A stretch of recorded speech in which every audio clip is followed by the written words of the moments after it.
আসসালামু আলাইকুম। Microsoft office ওয়ার্ডের দ্বিতীয় পর্বে আপনাদের সবাইকে স্বাগত। এর আগে আমরা আরো একটি ক্লাস করেছি। যারা ক্লাসটি করেন নাই তারা উপরে আই বাটনে ক্লিক করে ক্লাসটি করে নেবেন। এছাড়া ক্লাসের লিংকটি আমি আমার ভিডিওর ডেসক্রিপশন বক্সে দিয়ে দিব, আপনারা চাইলে সেখান থেকেও ক্লাসটি করে নিতে পারেন।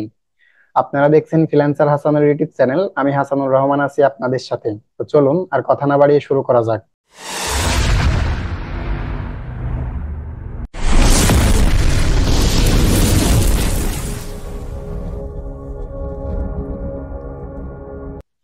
তো বন্ধুরা, আমরা চলে আসলাম আমাদের কম্পিউটার স্ক্রিনে। এরপরে আপনারা সর্বপ্রথম আপনাদের মাইক্রোসফট ওয়ার্ডটাকে ওপেন করে নেবেন। তো মাইক্রোসফট ওয়ার্ডে ক্লিক করার সাথে সাথে আপনাদের সামনে এরকম ইন্টারফেস চলে আসবে। এখানে আপনারা অনেক ডকুমেন্ট দেখতে পাবেন, আপনারা আপনাদের ইচ্ছে মতো ডকুমেন্ট সিলেক্ট করে নিতে পারেন। আমরা যেহেতু নতুন করে শিখবো, এর জন্য আমরা ব্ল্যাঙ্ক ডকুমেন্টে ক্লিক করলাম। ব্ল্যাঙ্ক ডকুমেন্টে ক্লিক করার সাথে সাথে আমাদের সামনে একটি ব্ল্যাঙ্ক ডকুমেন্ট ওপেন হয়ে গেল। তো ব্ল্যাঙ্ক ডকুমেন্ট ওপেন হওয়ার পরে আমরা অনেকগুলো ইন্টারফেস দেখতে পাচ্ছি, যেমন ফাইল, এখান থেকে হোম। হোমের যখন ক্লিক আছে তখন দেখেন এর নিচে অনেক টুলস আছে। যখন ইনসার্টে ক্লিক করবেন তখন ইনসার্টের টুলস গুলো চলে আসবে, ডিজাইনে ক্লিক করলে ডিজাইনের টুলস গুলো চলে আসবে। তো এগুলো আমরা একে একে সবগুলা দেখবো। আজকে আমাদের দেখার বিষয় হলো ফাইল। ফাইল থেকে আমরা শুরু করব। তো ফাইলের মধ্যে দেখেন new, open, save, save as, print, share, export, close, account and option. এই অপশনগুলা সম্পর্কে আজকে আমরা জ্ঞান অর্জন করব এবং পার্ট বাই পার্ট সকল ভিডিও আপলোড দেওয়া হবে। তো বন্ধুরা, আপনাদের একটি কথা বলে রাখা ভালো, আমি এখান থেকে যে ওয়ার্ডটি দিয়ে দেখাচ্ছি এটা হলো 2013 ভার্সন। আপনারা অনেকেই আছেন যারা 2007, 2010, 2013, 16, 21 ভার্সন ব্যবহার করেন। তো বন্ধুরা, সমস্যা নেই, আমি 2013 ভার্সন থেকে দেখাচ্ছি। আপনি চাইলে যে কোনো ভার্সন থেকেই এই কাজগুলো আপনি করে নিতে পারেন। তো যারা আপডেট ভার্সন ব্যবহার করেন তাদের জন্য আমি বলছি, আপডেট ভার্সনটার মধ্যে আপনি কিছু কিছু ফিচার বেশি পাবেন। অর্থাৎ আপনারা সকলেই জানেন যে সফটওয়্যার প্রতি বছর বা 2 বছর পর পর আপডেট হয়। তো আপডেট তারা কেন করে? নতুন কোনো ফিচার অ্যাড করার জন্য কিন্তু তারা আপডেট করে। কিন্তু যারা 2007 বা 10 বা 13-তে আছেন, তারা যে এই কাজগুলো করতে পারবেন না তেমন না। আমি যে কাজগুলো দেখাবো এটা আপনি মাইক্রোসফট ওয়ার্ডের সকল ভার্সন দিয়েই করে নিতে পারবেন। তো চলুন শুরু করি। এর জন্য আমরা ফাইলে ক্লিক করলাম। প্রথম অপশনটি দেখেন ইনফো। তো ইনফো অপশনের মধ্যে দেখেন প্রোটেক্ট অ্যাকাউন্ট। অর্থাৎ আপনি যদি আপনার অ্যাকাউন্টটাকে প্রোটেক্ট করতে চান তাহলে আপনি এখানে ক্লিক করতে পারেন। তো এখানে আপনি ক্লিক করবেন। এরপরে দেখেন পাসওয়ার্ড প্রোটেক্ট দিস অ্যাকাউন্ট। আপনি আপনার ফাইলটাকে যদি পাসওয়ার্ড দিয়ে রাখতে চান তাহলে এখানে ক্লিক করবেন। করার পরে এখান থেকে আপনাকে একটি পাসওয়ার্ড সিলেক্ট করতে হবে। এরপরে ওকে বাটনে প্রেস করবেন। সেম পাসওয়ার্ডটি আবার এখানে দিয়ে দিবেন। এরপরে ওকে বাটনে প্রেস করবেন। তাহলে দেখেন প্রোটেক্ট ডকুমেন্ট, অর্থাৎ আপনি যে ডকুমেন্টটা রেডি করছেন সেই ডকুমেন্টে আপনার পাসওয়ার্ড দেওয়া হয়ে গেছে। এটা আপনি ছাড়া আর অন্য কেউ ওপেন করতে পারবে না। যদি ওপেন করতে যায় তাহলে সেই পাসওয়ার্ডটি দিতে হবে। তো বন্ধুরা, আপনারা দেখলেন কিভাবে পাসওয়ার্ড দিতে হয়, কিন্তু এখন দেখেন অনেক সময় আছে যে বারবার ফাইলটি ওপেন করতে হচ্ছে, পাসওয়ার্ড চাচ্ছে। তো সেক্ষেত্রে আপনার বিরক্তি মনে হতে পারে। তো এটি আপনারা আনপ্রোটেক্ট কিভাবে করবেন, এর জন্য আবার এটাকে সিলেক্ট করবেন, এখানে ক্লিক করবেন। এরপরে এখান থেকে আপনারা পাসওয়ার্ডটাকে মুছে দিবেন এবং ওকে বাটনে প্রেস করবেন, তাহলে আপনার এই পাসওয়ার্ডটা উঠে যাবে। এরপরের অপশনটি হলো নিউ। নিউ অপশনে ক্লিক করার সাথে সাথে আপনারা নতুন একটি ডকুমেন্ট দেখতে পাবেন। নিউ এর কাজ হলো নতুন কোনো ডকুমেন্ট তৈরি করা। ধরুন আপনারা একটি ডকুমেন্টে কাজ করছেন, সেই ডকুমেন্টে কাজ করতে করতে আপনার অন্য একটি কাজের প্রয়োজন হলো এবং আপনার মনে হলো নতুন একটি ডকুমেন্ট দরকার। তখন আপনি নিউ অপশনে ক্লিক করবেন এবং এখান থেকে আপনার ইচ্ছে মতো ডকুমেন্ট সিলেক্ট করতে পারবেন। তো এখান থেকে আপনি ব্ল্যাঙ্ক ডকুমেন্টে ক্লিক করলে আপনার সামনে দেখেন এরকম দুইটি ব্ল্যাঙ্ক ডকুমেন্ট ক্রিয়েট হয়ে গেছে। এভাবে আপনারা নতুন ডকুমেন্ট তৈরি করে নিতে পারেন। এটা আপনি কিবোর্ড শর্টকাটের মাধ্যমেও করতে পারেন। কিবোর্ড থেকে কন্ট্রোল এন বাটনে প্রেস করলে আপনার নতুন ডকুমেন্ট ক্রিয়েট হয়ে যাবে। তো দেখুন বন্ধুরা, আবার নতুন ডকুমেন্ট ক্রিয়েট হয়ে গেছে। এভাবে আপনারা নতুন ডকুমেন্ট ক্রিয়েট করতে পারেন। এর পরের অপশনটি হলো ওপেন। আপনি যদি ওপেন অপশনে ক্লিক করেন, ধরেন আপনি একটি কাজ করছেন, সেই কাজের মধ্যে আপনার নতুন একটি ফাইল ওপেন করার প্রয়োজন পড়লো। তখন আপনার নতুন ফাইলটি ওপেন করার জন্য ওপেন অপশনে ক্লিক করবেন। ওপেন অপশনে ক্লিক করার সাথে সাথে রিসেন্ট ডকুমেন্ট নামে অপশন পাবেন। এখান থেকে রিসেন্ট আপনি যে কাজগুলো করছেন সেই কাজগুলো দেখাবে। এখানে এর মধ্যে যদি থাকে তাহলে আপনি ক্লিক করে সেই ডকুমেন্টটাকে ওপেন করে নিতে পারেন।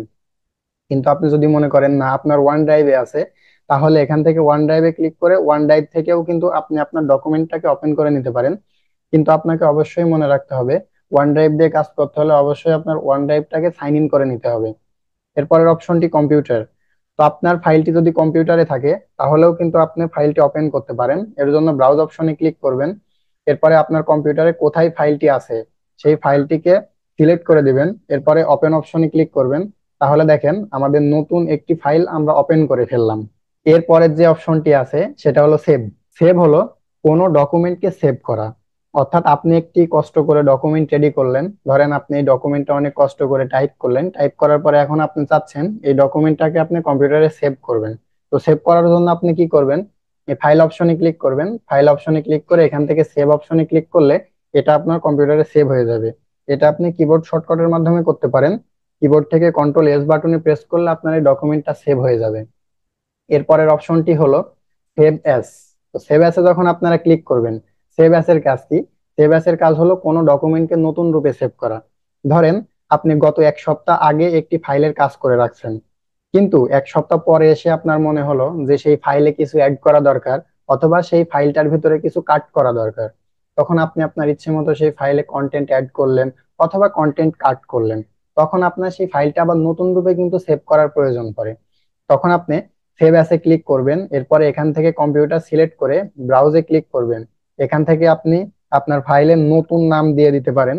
নতুন নাম দিয়ে এখান থেকে সেভ অপশনে ক্লিক করলে আপনার ফাইলটা কিন্তু নতুন নামে সেভ হয়ে যাবে। এরপরের যে অপশনটা আছে সেটা হলো প্রিন্ট। তো প্রিন্টের কাজ কি আমরা সবাই জানি। সচরাচর আমরা সবাই প্রিন্টের কাজটা জানি। প্রিন্টের কাজ হলো কোনো কিছু প্রিন্ট করা। অর্থাৎ আপনি যে ডকুমেন্টটা রেডি করছেন, এত কষ্ট করে ডকুমেন্টটা রেডি করলেন, সেই ডকুমেন্টটাকে আপনি প্রিন্ট করবেন। তো প্রিন্ট করার জন্য প্রথম অপশন দেখেন কপি। আপনি কত কপি প্রিন্ট করতে চাচ্ছেন, আপনি আপনার ইচ্ছে মতো কপি সিলেক্ট করতে পারেন। 2 কপি, 5 কপি, 10 কপি, আপনি আপনার যত কপি প্রয়োজন হয় তত কপি কিন্তু আপনি এখানে সিলেক্ট করতে পারেন। এরপরে প্রিন্টার। এখানে বন্ধুরা আপনাকে অবশ্যই, আপনি যদি প্রিন্ট করতে চান তাহলে কিন্তু আপনার কম্পিউটারের সাথে প্রিন্টারের কানেক্ট থাকতে হবে।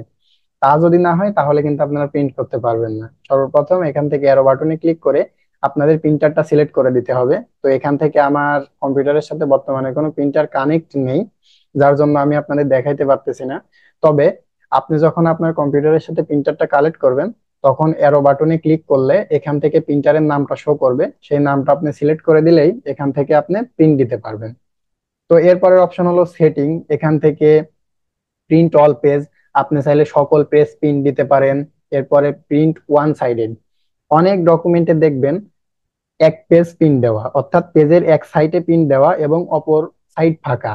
আবার অনেক ডকুমেন্টে দেখবেন পেজের এক সাইডে প্রিন্ট দেওয়া, অন্য সাইডেও প্রিন্ট দেওয়া। আপনি কিন্তু চাইলে এটা এখান থেকে সিলেক্ট করতে পারেন। এখান থেকে প্রিন্ট ওয়ান সাইডেড যদি সিলেক্ট করা থাকে তাহলে আপনার কিন্তু পেজের এক সাইডে প্রিন্ট হবে। আর এখান থেকে যদি manually print on both side দেন তাহলে কিন্তু আপনার পেজের 2 পেজে প্রিন্ট হবে। এরপরে হচ্ছে পোর্ট্রেট। পোর্ট্রেট অপশনটা হলো আপনি আপনার পেজটাকে খারাপভাবে প্রিন্ট দিতে চাইলে পোর্ট্রেট সিলেক্ট করবেন। আর যদি চান যে আড়াআড়ি ভাবে প্রিন্ট দিবেন তাহলে আপনি ল্যান্ডস্কেপ সিলেক্ট করতে পারেন। দেখেন ল্যান্ডস্কেপ সিলেক্ট করার সাথে সাথে এটা ল্যান্ডস্কেপে চলে আসলো। এরপরে লেটার। লেটার হলো পেজ সাইজ। এখান থেকে আপনি বিভিন্ন সাইজের পেজ পেয়ে যাবেন, যেমন A3, A4, A5, B5, সকল ধরনের পেজ পেয়ে যাবেন। আপনি আপনার ইচ্ছে মতো পেজ সিলেক্ট করে প্রিন্ট দিতে পারেন। ধরেন আপনি চাচ্ছেন যে A4 সাইজের পেজে প্রিন্ট দিবেন, এর জন্য A4 এ ক্লিক করলে আপনার পেজের সাইজটা এখান থেকে A4 হয়ে যাবে। এরপরে হলো নর্মাল মার্জিন। এখানে মার্জিনটা আপনারা নর্মালি রাখবেন। এরপরে ওয়ান পার পেজ শিট, এখান থেকে এটা সেম রাখবেন। এরপরে যদি আপনি প্রিন্ট অপশনে ক্লিক করেন এবং আপনার কম্পিউটারের সাথে প্রিন্টার কানেকশন থাকলে এটা কিন্তু অটোমেটিকলি প্রিন্ট হয়ে যাবে। এরপরের অপশনটি হলো শেয়ার। দেখেন আপনি যে ফাইলটা রেডি করছেন, আপনি কিন্তু চাইলে এই ফাইলটা আপনি আপনার বন্ধু বান্ধবের মাঝে শেয়ার করতে পারেন। তো এটার জন্য কিভাবে করবেন দেখেন, আপনি ইমেলের মাধ্যমে শেয়ার করতে পারেন। এখান থেকে send as PDF, XPS, fax, এগুলোর মাধ্যমে আপনি শেয়ার করতে পারেন। এরপরের অপশনটি হলো প্রেজেন্ট অনলাইন। আপনি এটা অনলাইনের মাধ্যমে প্রেজেন্ট করতে পারেন। পোস্ট টু ব্লগ, এটা আপনি ব্লগ পোস্টও করতে পারেন। এরপর অপশনটি হলো এক্সপোর্ট। এক্সপোর্ট অপশনটি দেখেন, আপনি যে ফাইলটা রেডি করছেন সেই ফাইলটাকে আপনি চাইলে কিন্তু PDF এ কনভার্ট করতে পারেন। আপনি যে ফাইলটা রেডি করছেন সেটা ডক ফাইলে ছিল, আপনি কিন্তু চাইলে সেটাকে PDF আকারে করতে পারেন। এর জন্য আপনি এক্সপোর্টে ক্লিক করে এখান থেকে ক্রিয়েট PDF এ ক্লিক করবেন। তাহলে এরপরে এখান থেকে হচ্ছে আপনি পাবলিশে যদি ক্লিক করেন তাহলে আপনি সাথে সাথে দেখবেন যে আপনার ফাইলটা এখানে PDF আকারে সেভ হয়ে গেছে। তো দেখেন আমার ফাইলটা এখানে PDF আকারে সেভ হয়ে গেছে। এরপরের যে অপশন সেটা হলো ক্লোজ। তো ক্লোজের কাজ কি আমরা সবাই জানি, ক্লোজ মানে কেটে দেওয়া। যদি আমি এখান থেকে সেভ দিই তাহলে এটা কেটে যাবে। এরপরের যে অপশনটা হলো অ্যাকাউন্ট, অ্যাকাউন্টের মধ্যে দেখেন অফিস থিম। এখান থেকে আপনি চাইলে আপনার ওয়ার্ডের থিমটা পরিবর্তন করতে পারেন। এখান থেকে আমি হোয়াইট দিয়ে রাখছি, আপনি চাইলে লাইট গ্রে দিতে পারেন। দেখেন বাম সাইডে এটা পরিবর্তন হচ্ছে থিমটা। এখান থেকে ডার্ক গ্রে দিতে পারেন, দেখেন এখান থেকে বাম সাইডে থিমটা পরিবর্তন হচ্ছে। আপনি চাইলে আপনার ইচ্ছে মতো থিম এখান থেকে সিলেক্ট করতে পারেন। সাইন ইন টু অফিস, আপনি চাইলে আপনার অ্যাকাউন্টটাকে এখান থেকে সাইন ইন করে নিতে পারেন। তো এর জন্য অবশ্যই আপনাকে আপনার একটি ইমেল এবং পাসওয়ার্ড দিয়ে সাইন ইন করতে হবে। এরপরের অপশনটি হলো অপশনস। অপশনস এর মধ্যে আপনি general, display, proofing, save, language advance, custom ribbon, quick toolbar, add ins, task center, অনেক ধরনের অপশন পেয়ে যাবেন। তো এই অপশনগুলো আমি যদি দেখাতে চাই ভিডিওটা অনেক লং হয়ে যাবে। এটা আমরা পার্ট বাই পার্ট আমার ইউটিউব চ্যানেলে আপলোড করব, আপনি কিন্তু চাইলে সেখান থেকে দেখে নিতে পারেন। তো বন্ধুরা, ভিডিওটি কেমন লাগলো অবশ্যই জানাবেন। ভিডিওটি ভালো লাগলে আমার এই চ্যানেলটিকে সাবস্ক্রাইব করবেন। তো এই ভিডিওগুলো আপনি কিভাবে পাবেন, এর জন্য আপনি ইউটিউবে এসে ফ্রিল্যান্সার হাসানুল লিখে সার্চ করলে আমার এই চ্যানেলটা পেয়ে যাবেন। এরপরে এখান থেকে প্লেলিস্ট অপশনে ক্লিক করলে এখান থেকে দেখেন অনেক প্লেলিস্ট পেয়ে যাবেন। এর প্রথমেই দেখেন Microsoft Word full course in Bangla 2024। এখানে সকল ভিডিও আপলোড দেওয়া আছে, আপনি কিন্তু চাইলে সকল ভিডিওগুলো এখান থেকে দেখে নিতে পারেন। এবং আগামীতে পার্ট বাই পার্ট এখানে আপলোড দেওয়া হবে নতুন ভিডিও, তো আপনারা চাইলে সেগুলোও দেখে নিতে পারেন। এছাড়াও চ্যানেলে দেখেন lead generation full course, SEO full course, WordPress full course, অনেক ফুল কোর্স দেওয়া আছে। আপনারা যেটা প্রয়োজন সেটা কিন্তু এখান থেকে চাইলে দেখে নিতে পারেন। তো এই ছোট্ট চ্যানেলটাকে সাবস্ক্রাইব করার অনুরোধ রইল। আবারও দেখা হবে নতুন কোনো ভিডিওতে। এই পর্যন্ত সকলেই ভালো থাকবেন। ধন্যবাদ। আসসালামু আলাইকুম। আল্লাহ হাফেজ।